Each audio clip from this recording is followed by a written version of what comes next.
இன்னைக்கு 1 கிராம் தங்கத்தோடைய விலை ரூ. 9,620. இவ்ளோ விலை விக்குதே, நம்மளால தங்கம் இனிமே வாங்க முடியுமா? அப்படின்றது மாரி நெறைய பேத்துக்கு கவலை இருக்கு. அதுக்கு தான் இப்ப சென்ட்ரல் கவர்மெண்ட்டால கொண்டு வரப்பட்ட 9 கேரட் தங்கம் அப்படின்றது வந்து விற்பனைக்கு வர்றதா சொல்லியிருக்கிறாங்க. ஸோ அத பத்தின டீட்டெயில் வந்து என்னென்ன இருக்கு? அதாவது அந்த 9 கேரட் தங்கம் வந்து எவ்வளோ ரூபா விக்கிது?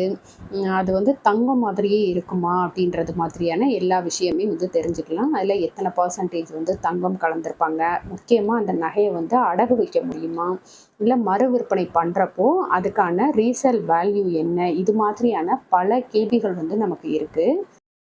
முக்கியமா இந்த 9 கேரட் தங்கத்தோடைய 1 பவுண்ட் ரேட் பார்த்தீங்கன்னா, வெறும் 30,000 அப்படின்றது மாரி சொல்றாங்க. இப்ப ஆயிரக்கணக்கில குடுத்து, அதாவது 70, 80,000 குடுத்து 1 பவுன் வாங்குற இடத்துல வெறும் 30,000க்கு தங்கம் கிடைக்குது அப்படின்னா, எல்லாருக்குமே அத பத்தின ஆச்சரியம் இருக்கும் இல்லையா? ஸோ இந்த மாதிரியான தங்கம் வந்து வாங்கலாமா? அத பத்தின டீட்டெயில் எல்லாமே, அதாவது அதோடைய அ விலை என்ன? தங்கம் மாதிரியே இருக்குமா? அத வந்து அடகு வைக்க முடியுமா? இந்த மாதிரியான எல்லா விஷயமும் வந்து கலெக்ட் பண்ணி வச்சிருக்கேன்.